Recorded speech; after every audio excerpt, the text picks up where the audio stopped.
மலபார் குழுமம் 2025-2026 ஆண்டில் அதன் சமூக பொறுப்பு முயற்சிகளை விரிவுபடுத்த 150 கோடி ரூபாய் ஒதுக்கியுள்ளது. இந்தியாவின் முன்னணி வணிக நிறுவனமும் மலபார் கோல்ட் மற்றும் டைமண்ட்ஸின் தாய் நிறுவனமுமான மலபார் குழுமம் 2025-2026 ஆண்டில் சுகாதாரம், கல்வி, பசி மற்றும் வறுமை ஒழிப்பு, பெண்கள் அதிகாரமளித்தல், சுற்றுச்சூழல் பாதுகாப்பு மற்றும் ஏழைகளுக்கான வீட்டு வசதி ஆகியவற்றில் கவனம் செலுத்தும் அதன் சமூக பொறுப்புணர்வு முயற்சிகளை அதிகரிக்க இந்தியாவில் 150 கோடி ரூபாய் ஒதுக்கியுள்ளது. அதன் முதன்மையான CSR முயற்சியான த ஹங்கர் ஃப்ரீ வேர்ல்டின் கீழ் குழுமம் இந்தியாவிலும் ஜாம்பியாவிலும் தினமும் 70,000 உணவுகளை ஏழைகளுக்கு விநியோகிக்க உறுதி பூண்டுள்ளது. 2025-26 ஆண்டில் மொத்தம் ரூபாய் 250 கோடி உணவுகளை வழங்கும். கடந்த 3 ஆண்டுகளில் ஒட்டுமொத்தமாக 25 கோடி உணவுகள் வழங்கப்பட்ட சாதனையிலிருந்து இது குறிப்பிடத்தக்க வீழ்ச்சியும் பின்தங்கிய சமூகங்களுக்கு உணவு பாதுகாப்பிற்கான ஆழமான அர்ப்பணிப்பையும் குறிக்கிறது. இந்த முன்முயற்சி ஐக்கிய நாடுகள் சபையின் நிலையான வளர்ச்சி இலக்கு 2.0 பசியுடன் ஒத்துப்போகிறது. தமிழ்நாடு மண்டலத்தில் மலபார் குழுமம் மே 24, 2025 அன்று ஒரு நாளைக்கு 6460 உணவுகளை வழங்குவதை நோக்கமாக கொண்ட இந்த முயற்சியை கருணாநிதி தமிழ்நாடு சட்டமன்ற உறுப்பினர் தீநகர் தொகுதி இந்த பணியை கொடியசைத்து துவக்கி வைத்தார்.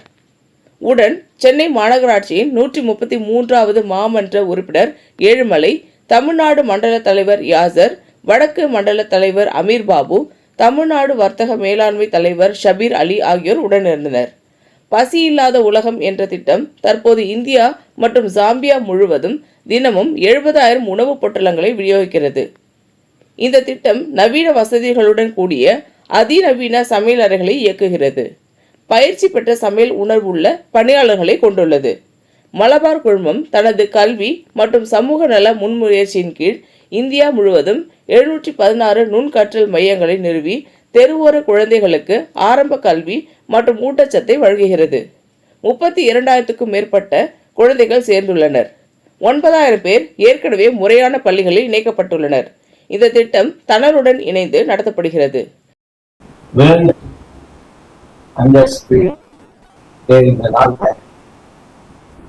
Malabar diamond and gold jewellery சார்பில் அவங்க சந்திக்கிறவங்க பெரிய மகிழ்ச்சி. அதுவும் குறிப்பா நிகழ்ச்சி ஏற்பாடு செய்திருக்கிற மலபார் சேரிட்டபிள் ட்ரஸ்டினுடைய நிர்வாக பெருமக்கள் அத்தனை பேருக்கும் என் மனமார்ந்த நன்றி. வருகை தந்திருக்கிற மாநகராட்சி மன்ற உறுப்பினர் ஏழுமலை அவர்களுக்கும், நிகழ்ச்சியிலே பங்கேற்றுக் கொண்டிருக்கிற பத்திரிகை மற்றும் ஊடகத்துறை நண்பர்கள் அத்தனை பேருக்கும் என் மாலையான வணக்கத்தினை தெரிவித்துக் கொள்ள கடமைப்பட்டிருக்கிறேன். மலபார் சேரிட்டபிள் ட்ரஸ்ட் மூலியமா இன்னைக்கு இந்த நிகழ்ச்சி பசி மற்றும் ஊட்டச்சத்து குறைபாடு உள்ள குழந்தைகளை நிவர்த்தி பண்ணுகிற ஒரு நிகழ்ச்சியை இப்ப பார்த்தோம். நம்ம காணொலி காட்சி மூலியமாக பார்த்திருக்கிறோம். இவர்களுடைய பணி பாத்தீங்கன்னா கடந்த ஆண்டு அண்ணா நகர்ல இந்த நிகழ்ச்சி நடத்தப்பட்டது. அண்ணா நகர் தொகுதியில இந்த நிகழ்ச்சி நடத்தப்பட்டு இன்றைக்கு தியாகராய நகர் தொகுதியில இந்த நிகழ்ச்சி நடைபெறுகிறது. அதுக்கு மனமார்ந்த வாழ்த்துக்கள். தொடர்ந்து இவர்கள் சமூக பணிகளில் ஈடுபட்டு மக்கள் பயன்பெறும், அதுவும் குறிப்பாக பசி, கல்வி, முதியோர், மருத்துவம், பல்வேறு வகையிலே அந்த திட்டங்களை எல்லாம் அவங்களுக்கு CSR நிதி மூலமாக இன்றைக்கு மக்களுக்கு நேரடியாக சமூக அமைப்பு மூலியமாக நேரடியாக பங்களிப்புகளை செய்து கொண்டிருக்கிறார்கள், நிவர்த்தி செய்கிறார்கள். உண்மையை சொல்லப்போனா அவர்களுடைய குறைகளை நிவர்த்தி செய்கிறார்கள். அப்படி பசியற்ற உலக திட்டத்தின் மூலம் இந்தியாவில் மட்டும் மலபார் 167 நகரங்கள்ல தினமும் 60,000 உணவுப் பொட்டலங்களை வழங்கி கொண்டிருக்கிறார்கள். இது பெரிய விஷயம். 67,000 பேருக்கு டெய்லி உணவு வழங்கிட்டு ஒரு நிறுவனம் இன்னைக்கு மலபார் சேரிட்டபிள் ட்ரஸ்ட் மூலியமா பண்ணிட்டாங்க. இதுல குறிப்பா நம்மளுடைய தமிழ்நாட்டுல மட்டும் 19 நகரங்கள்ல தமிழ்நாட்டில் மட்டும் 19 நகரங்களில் 6,460 உணவுப் பொட்டலங்களை இன்றைக்கு தினமும் விநியோகித்துக் கொண்டிருக்கிறார்கள். இதுதான் ஹைலைட்டே. இங்க நம்மளுடைய தமிழகத்துல 6,460 பொட்டலங்கள் இன்று தினமும் உபயோகப்படுத்திக் கொண்டிருக்கார்கள். எதுக்கு இதை சொல்றேன் அப்படின்னு சொன்னா, இது ஒரு நாள் செய்யறதுக்கு இப்ப நாங்கெல்லாம் அரசியல் கட்சிகள் பல நிகழ்ச்சிகள் செய்வோம். ஒரு நாள் செய்து 2 நாள் செய்து கஷ்டமா இருக்கும். ஆனா தொடர்ந்து ஆண்டு முழுவதும் செய்து கொண்டிருக்கிறார்கள். அதற்கு இந்த சேரிட்டபிள் ட்ரஸ்ட்ல உள்ள அத்தனை பேருக்கு நன்றி. இது ஒண்ணு மாணவர்களுக்கு உதவித்தொகை எப்படி பாத்தீங்கன்னா, அரசு பள்ளியில படிக்கிற குழந்தைகளுக்கு உதவித்தொகை. இது முதல்ல கடந்த 2022 நினைக்கிறேன், நான் தான் முதல்ல மாண்புமிகு பள்ளி கல்வித்துறை அமைச்சரை வச்சு தியாகராய நகர் தொகுதியில தொடங்கி வச்ச அந்த திட்டத்துல. அதுல பாத்தீங்கன்னா இங்க ஒரு மைல்கல், அதாவது ஒரு அரசு பள்ளியில் படிக்கிற ஏழை மாணவர்களுக்கு ஒரு மைல்கல்லாக இந்த கல்வியாண்டில் இந்தியா முழுவதும் அவர்களுடைய பங்களிப்பு 30,000 அரசு பள்ளி மாணவர்களுக்கு உதவித்தொகை வழங்கியிருக்கிறார்கள். இந்தியா முழுவதும் 30,000 மாணவர்களுக்கு உதவித்தொகை வழங்கியிருக்கிறார்கள்.